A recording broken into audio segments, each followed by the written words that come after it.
I want to switch gears, Monica, and talk about Cuba for a minute, because we're just learning that the president said that Cuba could be next in terms of the next focus after Iran.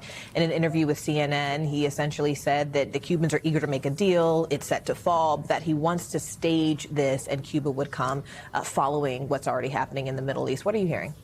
And this is something that the president's really been telegraphing for weeks, Morgan. It was even after the Nicolas Maduro raid and his capture and that operation in Venezuela that the president sort of put Cuba on notice and said that it was possible. Secretary of State Marco Rubio has certainly been involved in that as well. And yesterday at an event here at the White House celebrating Inter Miami's soccer team and their MLS championship, the president also repeated that Secretary Rubio has sort of indicated that there could be a deal that could be reached with Cuba. Remember, it was the president about a week ago, I think today, that we were talking, where he said he thought there could be a, quote, friendly takeover of Cuba, which is, of course, something that the Cuban regime has pushed back on, and the Cuban government has said that they don't understand what that means.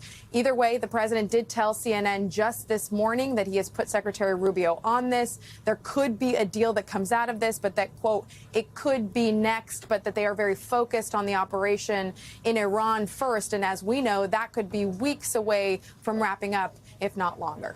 Monica Alba for us there, reporting from the front line. We appreciate you, Monica. We thank you for watching. And remember, stay updated on breaking news and top stories on the NBC News app or watch live on our YouTube channel.